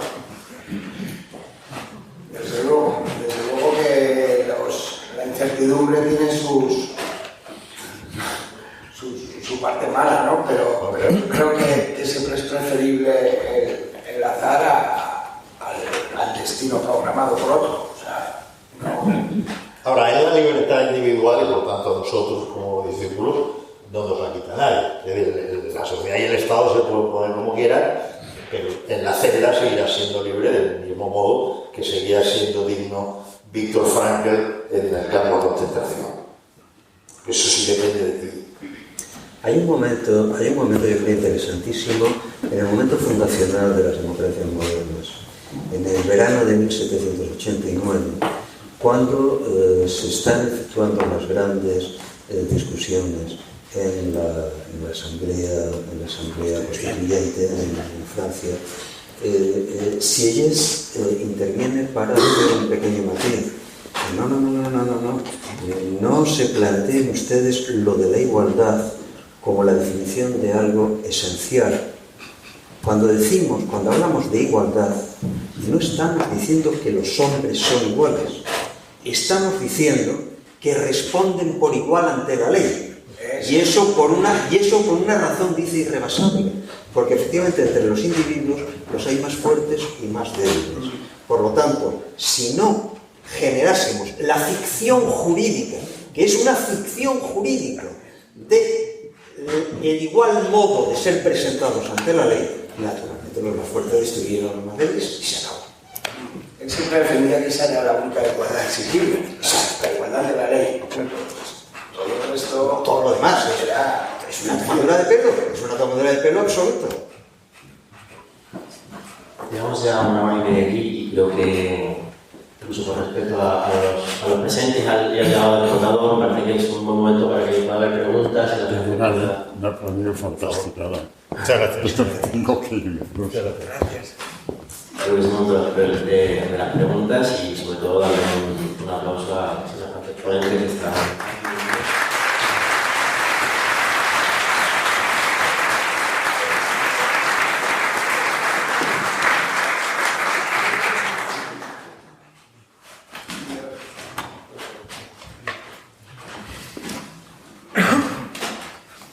A mí me gustaría preguntarte, Jorge, ¿qué pasa con el legado escotado fuera de España?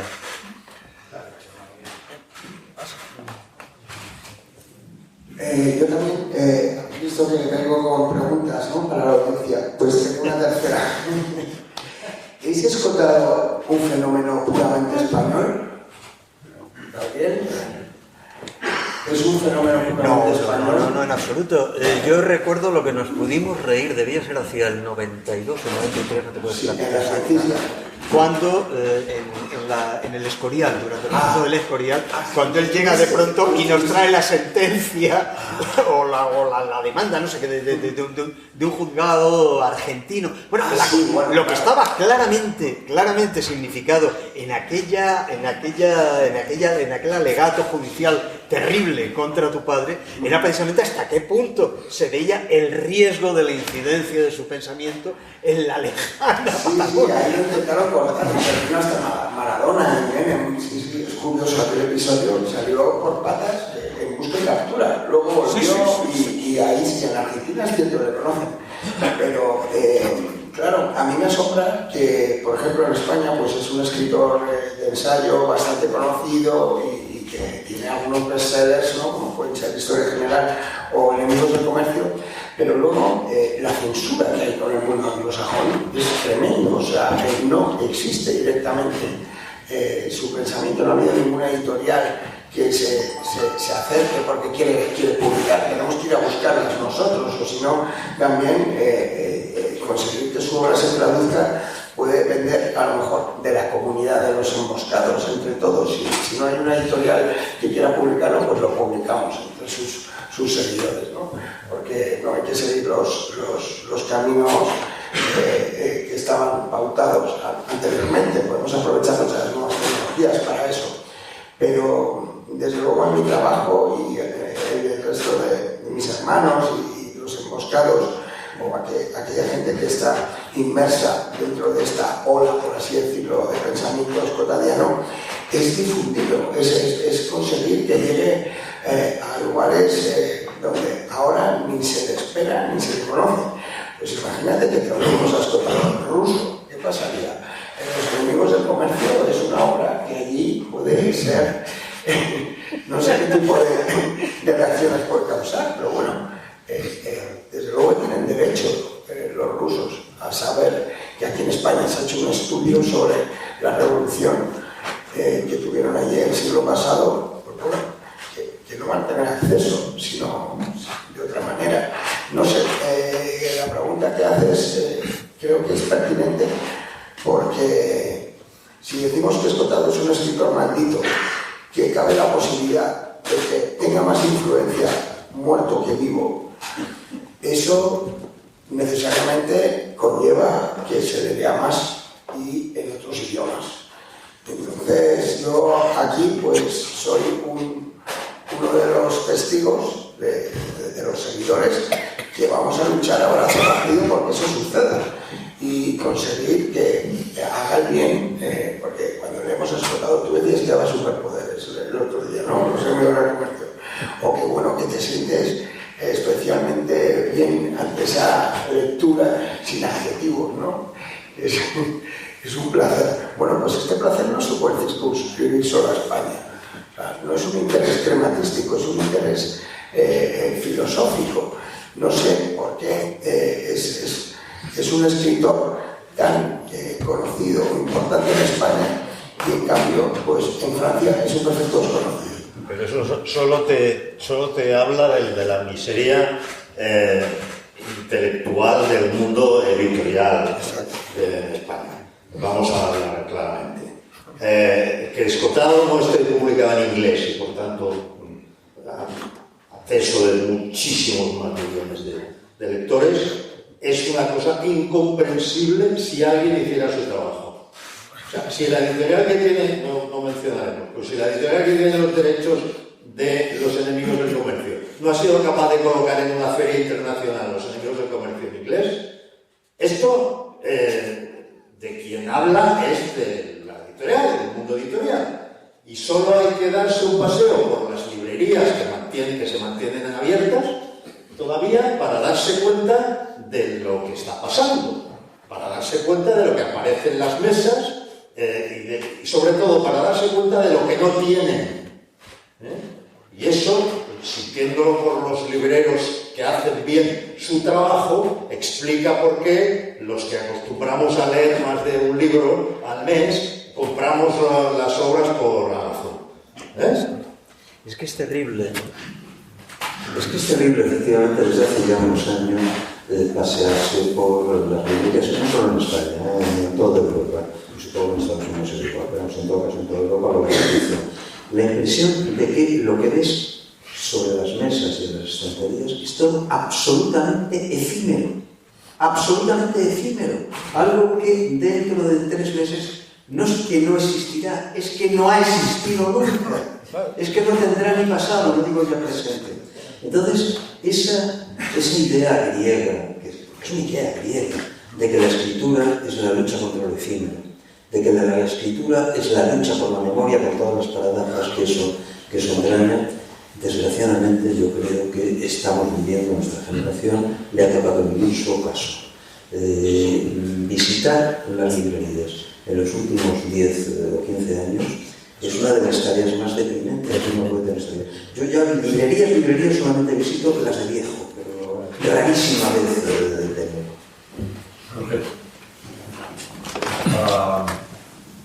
A mí siempre me ha parecido muy curioso lo peleado que ha estado siempre la filosofía con el liberalismo, con el concepto de la libertad y de todos sus seguidores, y por qué no del capitalismo. Quizás hasta que he leído un librito que se llama Elogio de la riqueza, no sé si habéis oído hablar de él, y un tal Javier Hernández Mancha, que era un catedrático de una universidad de Extremadura, que se murió el pobre en el COVID, en la pandemia, y un intérprete de esta obra, que es muy recomendable por cierto, lo que venía a decir un poco más o menos es cómo un filósofo va a elogiar la riqueza, como un filósofo se va a posicionar a favor del capitalismo o del liberalismo, cuando casi todos los filósofos no son ricos. Es decir, de alguna manera el posicionamiento personal condiciona el posicionamiento ideológico, incluso intelectual. Y a mí, Antonio Escotado, entre otras cosas, me parecía valiente porque supo depurar, supo destilar su filosofía, a pesar de que no era un tío que estaba especialmente forrado. ¿Cómo se puede elogiar la riqueza? No siendo rico, es al final una explicación de la disparidad que existe entre la filosofía y el posicionamiento personal. ¿Soy yo, que soy un burro, o podría tener que ver esto? Bueno, yo no creo que para elogiar la riqueza tengas que ser necesariamente rico. Me acuerdo de una de sus frases también que se me ha quedado grabada, era la mayor esperanza de un pobre hijo es que haya más ricos. Esto se entiende pues en el sentido que es la gente que más impuestos paga, ¿no? Realmente, si desaparecen los ricos, es la mayor tragedia que puede haber para un pobre. O sea, porque realmente los subsidios, todo tipo de impuestos, viene a través de la renta progresiva. Entonces, mi padre no era rico, desde luego que no, incluso se vanagloriaba de no serlo, porque decía, yo no me he vendido nunca, hijo, o sea, pago con gusto el viaje de la independencia. Entonces, tener una libertad de criterio, una libertad de cátedra, una libertad de pensamiento, socialmente suele ser castigado con el poco éxito personal a nivel monetario. O sea, me costaría entender el pensamiento de mi padre si hubiera trabajado para una gran empresa o hubiera aceptado alguno de los cargos políticos que le ofrecieron. Entonces, yo creo que la libertad, el pensamiento, pues no puede estar influido por la riqueza, ¿no? Incluso que los Diógenes, todos los Sócrates en su apología de Sócrates se vanagloria también de ser pobre y vamos, no necesitar nada más que la riqueza de espíritu. No, la riqueza material es una riqueza bastante menos importante que la riqueza interior, ¿no? O sea, mi padre no creo que necesitara el dinero para sentirse inmensamente rico. No, pero quiero decir, desde un posicionamiento, el sistema más... el capitalismo. El capitalismo es el sistema político-económico que ha saneado a más millones de gente de la pobreza. Eso es un hecho. Eso es un hecho. Puede ser interpretable en muchas cosas, pero el capitalismo ha sacado mucha más gente de la pobreza. O sea, en su contrario, no hay sistema que haya metido más gente en la pobreza que el comunismo. Y sin embargo, el posicionamiento de la inmensa mayoría de los intelectuales y de los filósofos es en favor del comunismo o de posicionamientos socialistas. De los últimos, de los postmodernistas, sobre todo, ¿no? Y ahí yo creo que Gabriel tiene algo de decir. Es que quizás nos estamos limitando a un periodo histórico muy corto, porque si tomamos a los griegos, evidentemente que Sócrates no era un gran propietario, pero tanto Sócrates como Platón o como Aristóteles eran ciudadanos. Por lo tanto, digamos que formaban parte del estamento económicamente mejor dotado de la ciudad de Atenas. Yo creo que lo que no podemos caer es en la ingenuidad de pensar que la filosofía ha estado ligada al amor a la pobreza o el amor a la riqueza. Es absurdo. Es absurdo porque nos encontramos con variedades de más cosas. Deberíamos entender hasta qué punto buena parte de los textos clásicos, de los textos griegos clásicos, con los cuales nosotros consideramos que para nosotros se han convertido en textos intemporales, en textos sin los cuales es inimaginable el mundo, son sencillamente el resultado del inmenso esfuerzo económico que hizo Cosme de Medici para hacerse con los manuscritos griegos en el momento de la caída de Constantinopla. Plezón y Besario, fueron los dos enviados de Cosme para formar su propia biblioteca, gastaron una verdadera fortuna. Ahora, gracias a esa verdadera fortuna, tenemos cosas como, por ejemplo, la totalidad de las Eneadas de Plotino, o tenemos el Corpus Hermeticum, o podemos disponer de las fastuosas traducciones del equipo de Marsilio Ficino en Careggi, al que Cosme mantenía en una situación de privilegio absoluto, pero no solo a Ficino, para que le fueran traduciendo los textos griegos en que iban llegando, porque no leían griego. Es una gran ingenuidad pensar que ha habido una especie de amor a la pobreza o de amor a la riqueza. Ha habido épocas, ha habido periodos en los cuales efectivamente se ha producido una hegemonía de una determinada ideología, pero esos son plazos cortos y poco relevantes.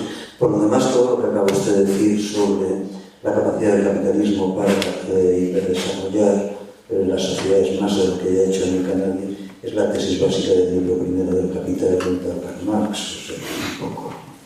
Si me permites, es que yo creo que aquí hay que acudir a las apreciaciones como economista de hecho, pero economista de Antonio Escotado. Yo creo que planteado en los términos que usted plantea, no se trata tanto de la filosofía, sino de las corrientes de pensamiento, las corrientes que en un momento dado, a veces de tipo religioso, así empieza él, los ebionitas, no sé, empieza toda la historia, a lo largo del tiempo han ido demostrando que donde no se da un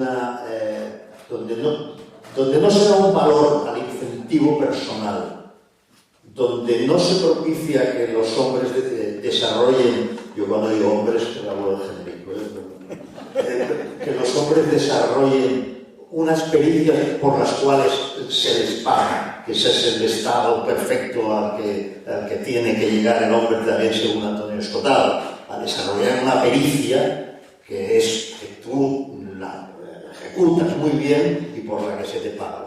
A medida que cuando en una cultura eso es lo que se propicia, se genera riqueza. Y la riqueza es contagiosa.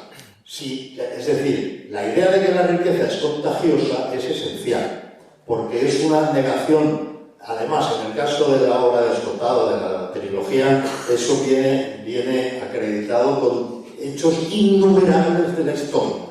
Es decir, cuando llega el dinero, hay mucha gente que pasa a mejorar su situación, contagiando a mucha otra gente que pasa a mejorar su situación.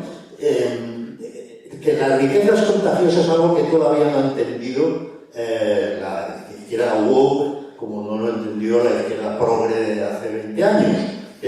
Según el lema de una entidad muy bien intencionada, para que el rico sea más rico, el pobre tiene que ser más pobre.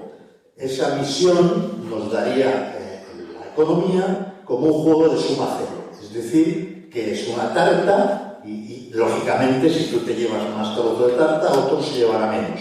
Claro, si la economía fuera un juego de suma cero, estaríamos ahí con taparrabos porque nunca se habría podido producir riquezas, avances, nada, ¿no? Es decir, bueno, sin embargo, esa estupidez de que para que unos sean más ricos, otros han de ser más pobres, es imperante en el imaginario woke, que es como tenemos que llamar hoy a lo que se denomina a sí misma izquierda. Yo creo que sin ningún derecho, porque todas las causas que defiende son reaccionarias, ¿no?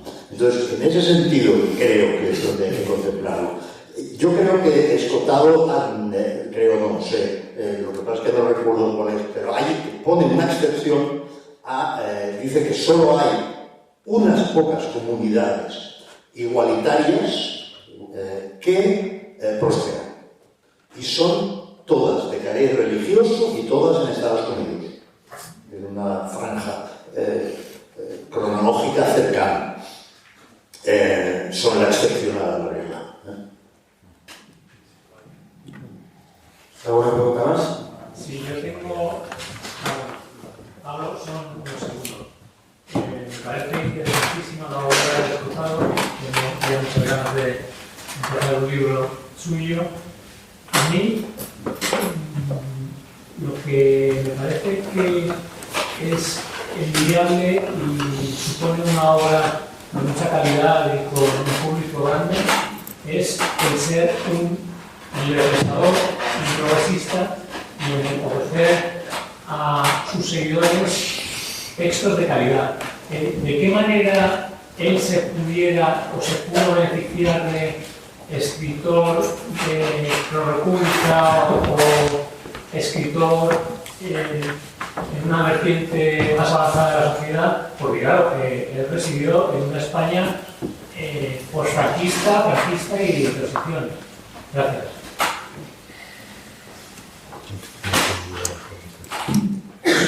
Vamos a ver, el haber nacido en una dictadura tiene inconvenientes lo suficientemente altos como para que los que lo hemos sufrido no le deseemos tal cosa a nadie.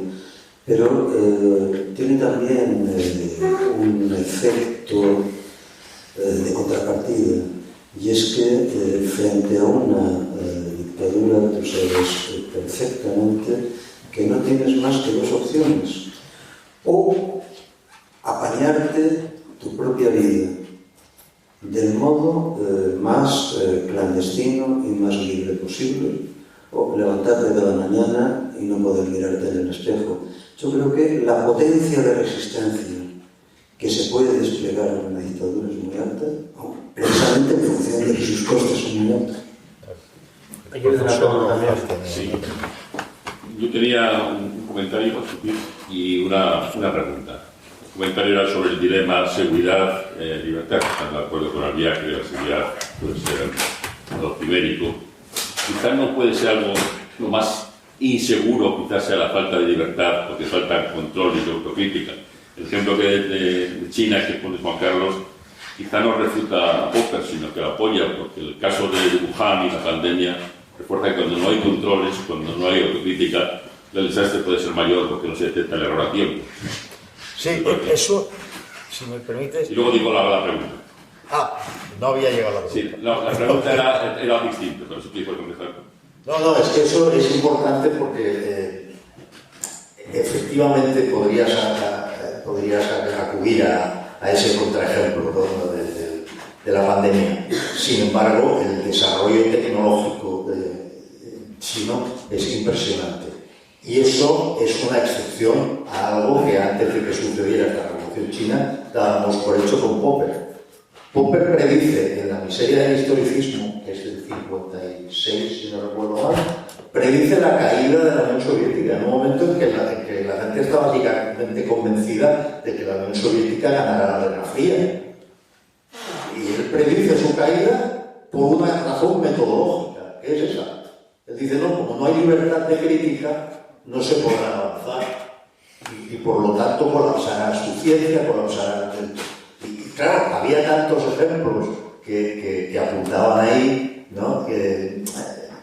Con los genetistas falsos y todo eso. En fin, había un montón de... En ese sentido, China es una excepción. Ahora, seguramente lo del COVID tiene que ver si es un buen contraejemplo. Bueno, aunque el tema chino me dé permiso. Yo la pregunta quería, detrás de cualquier obra de un escritor está también la persona. ¿Qué ejemplo se puede quedar para la juventud, para las generaciones de la persona de Antonio Escotado como tal? 16 horas de estudio diarias. O sea, él se levantaba y solo estudiaba. Realmente no se dedicaba también a jugar al ajedrez, a cortar caña de vez en cuando. Pero ese es el ejemplo, yo creo que puede infundir a las nuevas generaciones cierto optimismo si estudian, ¿no? Que llegas a alcanzar la sabiduría. Mi padre no hacía falta que fuera rico para que obtuviese respeto allí donde iba, debido a que cada vez tenía menos opiniones y más se basaba en hechos, en realidades. Y bueno, pues yo creo que ese es un ejemplo que, bueno, para la juventud, o sea, directamente ir a las aulas primarias, también siempre alegaba eso, no leerte a Aristóteles por alguien que interpreta a Aristóteles, sino ir directamente a Aristóteles. Si me permites, Jorge, sí. Yo creo que hay una cosa de tu padre que yo desde luego la admiro muchísimo. ¿Quién es? ¿El de Luis? No. Sí. Perdón.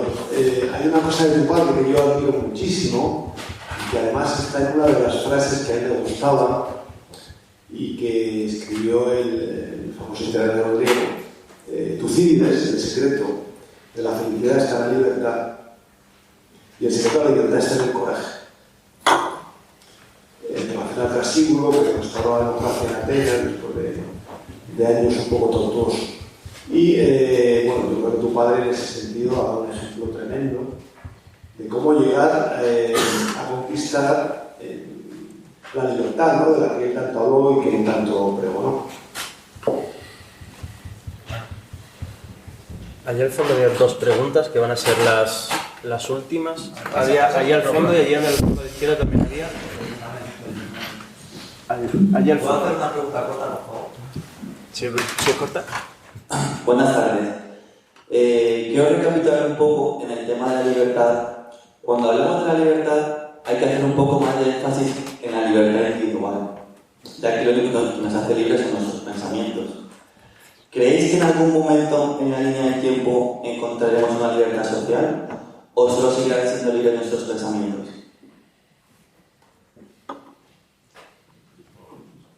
Al fondo para las preguntas.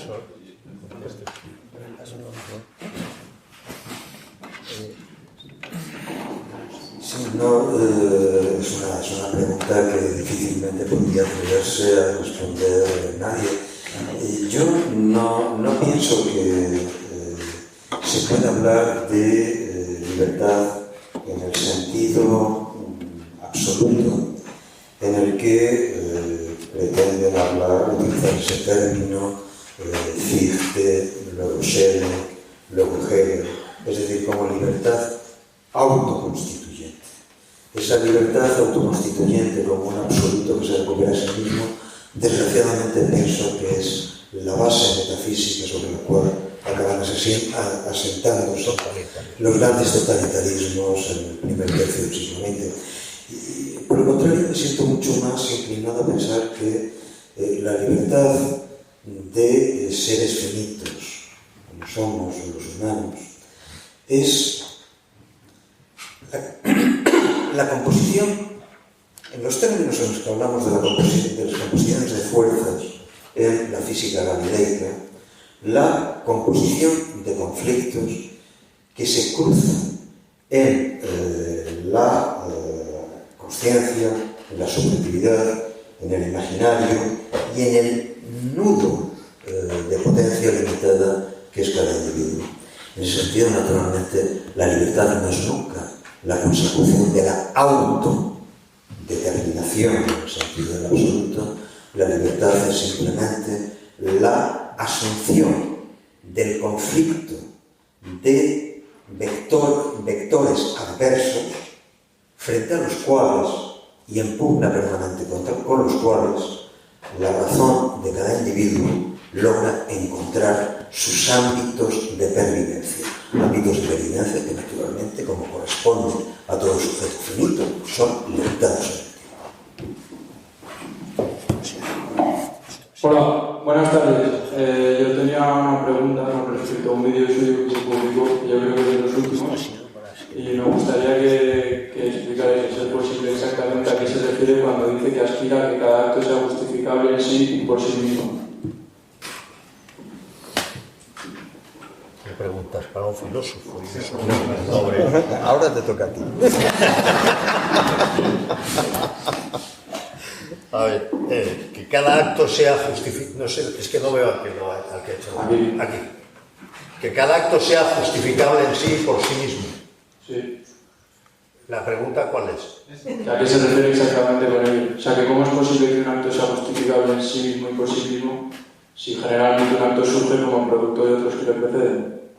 Ah, entiendo. Bueno, supongo que tiene que ver con las diferentes opciones que el individuo, en ejercicio de esa libertad que ha sido descrita en todas sus restricciones y particularidades por Gabriel Albiac, puede decidir. Es decir, entre las cosas que puedo decidir, este acto en concreto, decido que sea así por sí mismo, ¿no?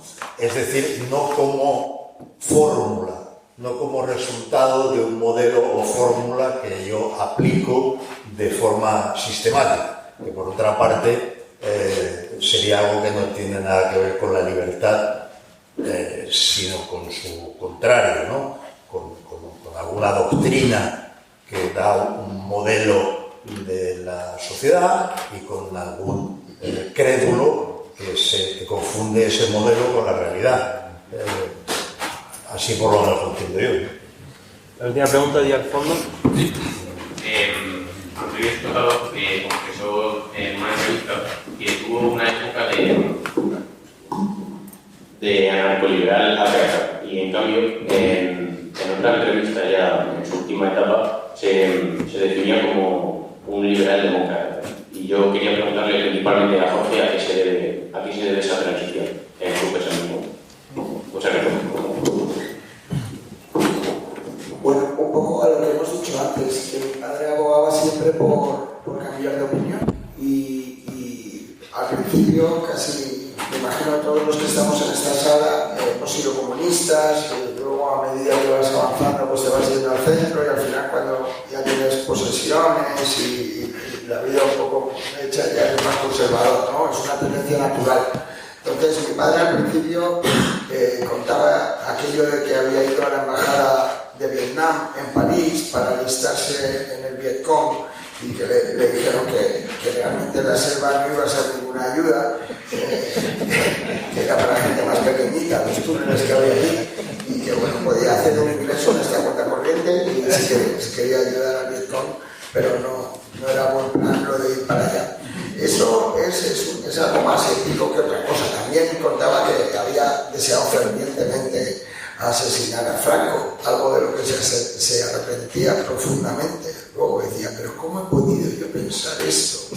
O sea, ¿cómo he podido de verdad desear con tantas ganas la muerte de este señor? Y bueno, pues a medida que se iba haciendo mayor, lo iba viendo todo con una distancia crítica y con menos apasionamiento del que tenemos cuando tenemos esas edades, que bueno, pues queremos así hacer actos como muy rimbombantes, ¿no? Como lo dice a la embajada de Vietnam. Él se definía como liberal socialdemócrata, que realmente es muy original, no se lo he oído a nadie, pero claro, él se consideró una persona de izquierdas hasta el día de su muerte. Él entendía que una persona de izquierdas es una persona que lo que quiere es que no haya gente en lucha por los desfavorecidos, que haya una renta progresiva, o sea, unos principios de la izquierda que son defendibles a lo largo de toda la vida.